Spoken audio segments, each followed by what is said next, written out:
Well, here we are. We're up to St. Louis, which means tomorrow is Tampa and Toronto. And I have a brand new Tampa jersey lined up that just arrived today that'll use for the Tampa preview tomorrow. So that's a little bit of a preview of the shirt you'll see the top 3 inches of tomorrow. St. Louis is a team that had a setback this year. How long will that setback last? Nobody's thinking it's going to last very long. According to the channel and according to pretty much everybody, they had an amazing offseason. Things look good. Now, 94 points this past season is respectable.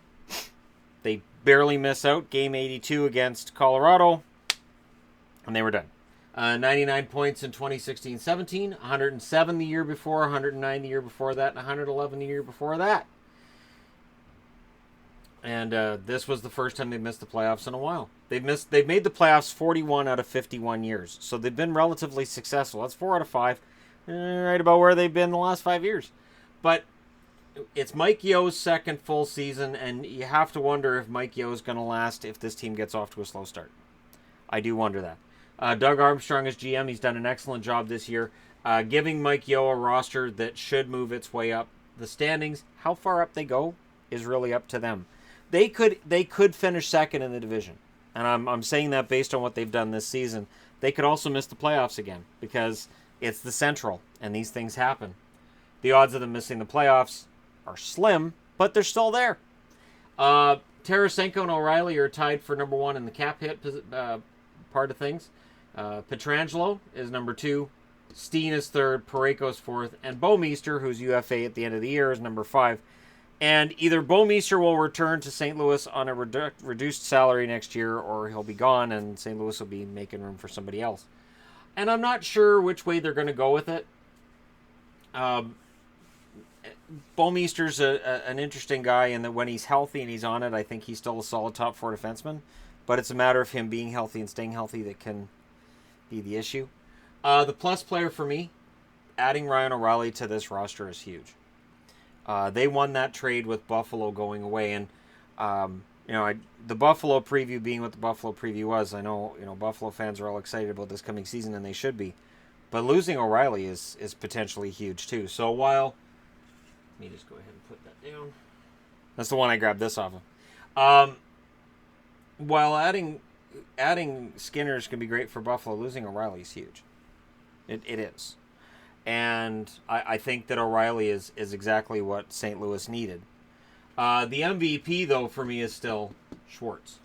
If Jaden Schwartz is in this lineup and plays 82 games, they have an excellent chance. When he's out, it's a different team. The minus player, I have Allen with a question mark because Allen had another one of those years. Allen has a more than most other goalies in the league, an ability to be great or awful, and it seems like it's psychological. Physically, Allen he's big, he's fast, he's everything about Jake Allen's game screams he's a starter and he's a good starter in the NHL. But then something seems to get in his head, whether it's a bad game, whether it's a bad goal, whatever it is, something gets in his head, and then he can go into a funk. So he could be their minus player, and I'm a little nervous. The one part of St. Louis I'm nervous with is their goaltending. Their top 6 forwards, for me, Schwartz, Shen, Perron, Fabry, or Maroon, and this depends on Fabry being able to play the full season. I know he's supposed to be fully recovered, but when a guy misses as much time as Fabry does, you start thinking he's snake bit.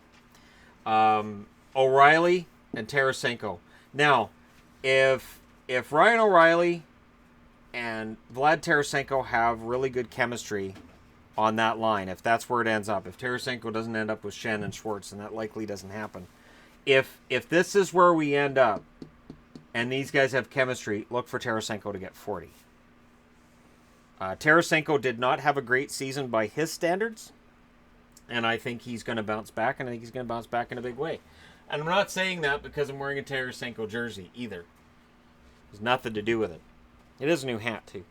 So Tarasenko is a key guy, and I don't have him here as their plus player, MVP, or minus player, but if he can do what I said he'd do last season, which is score 50, and he has the ability to score 50, this team could be challenging for the top spot in the league, as long as everything else holds up. Top 4 defensemen: Pietrangelo, of course, Bouwmeester, Edmondson, Parayko.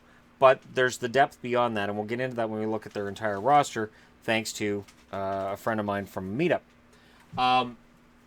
This is a solid top 4, and for people who haven't watched Colton Parayko play hockey, watch Colton Parayko play hockey.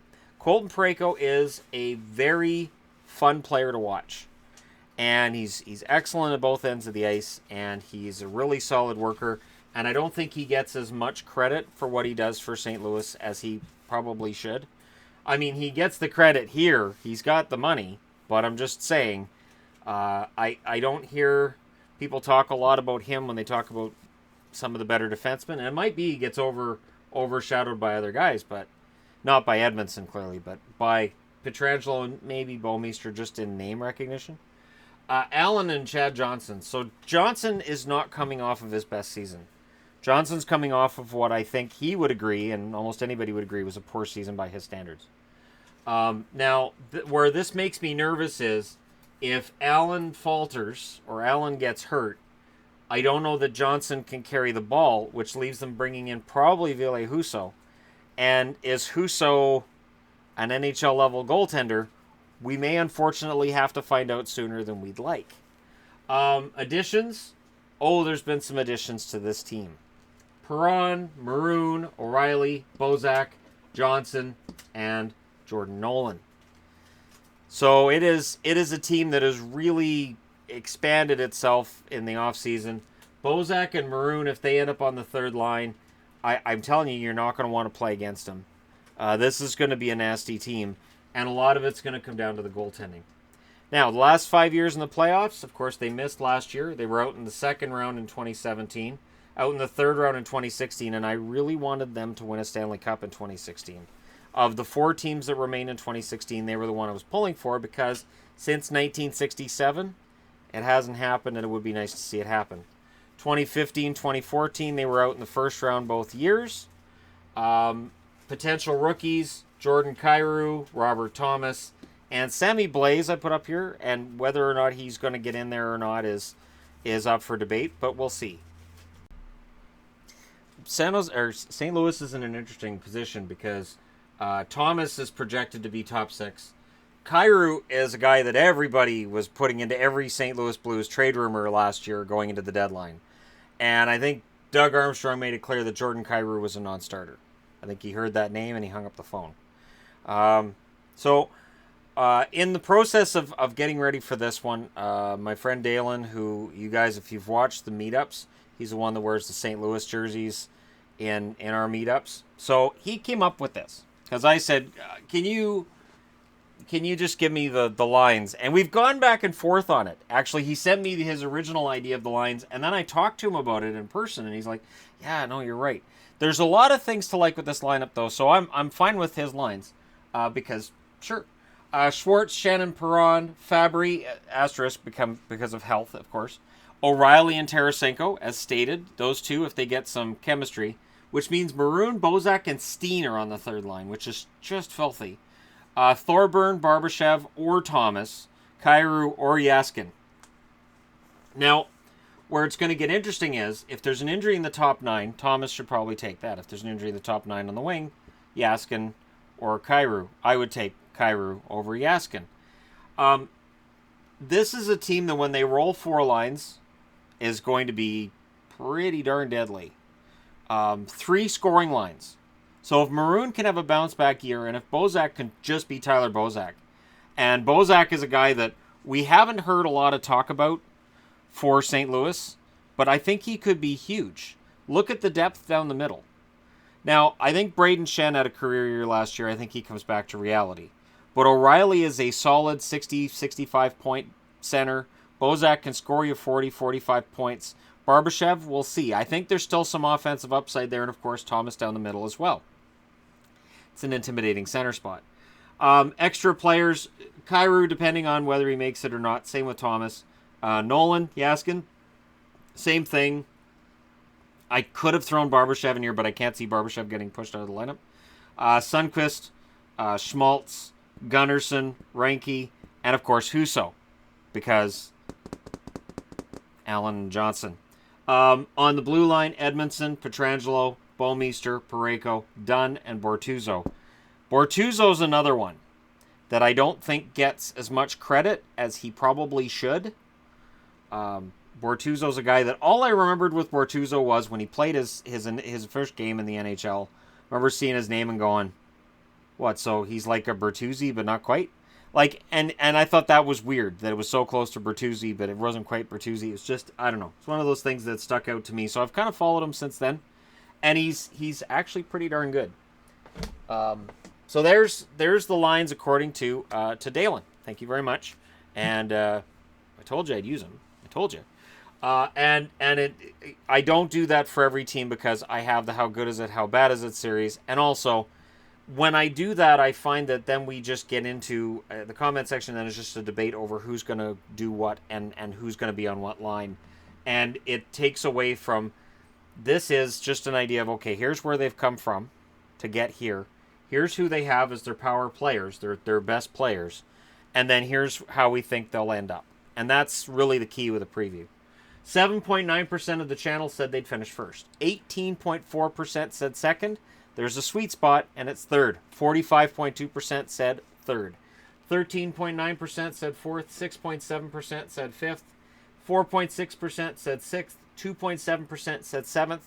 Nobody said eighth because there's only 7 teams in the Central. So when you look at it, the channel's saying they're going to finish third. I can't really debate that, can I? It is kind of, to me, it's clear that St. Louis has made this a 3-team division.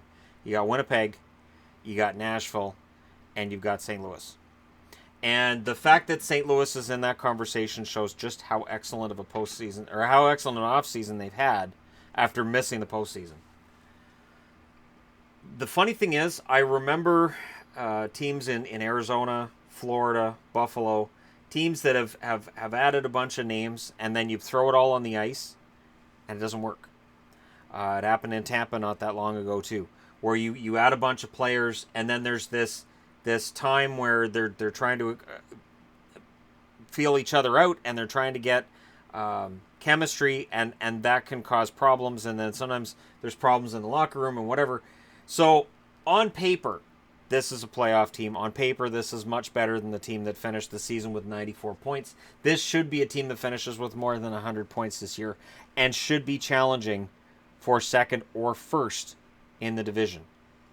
But that's why they play the games. It will be an interesting year for them. Does Khayru live up to the hype if he gets his shot at playing? Bo Thomas. And how well does everybody gel with all the new players that are coming into the lineup? And how well does Allen hold up? Those are the questions that will decide whether we're right or we're wrong. Let me know your thoughts in the comments section below. Don't forget to hit like and subscribe if you're browsing your way through. You just happened upon this video. Thank you guys so much for watching. I'll talk to you again soon.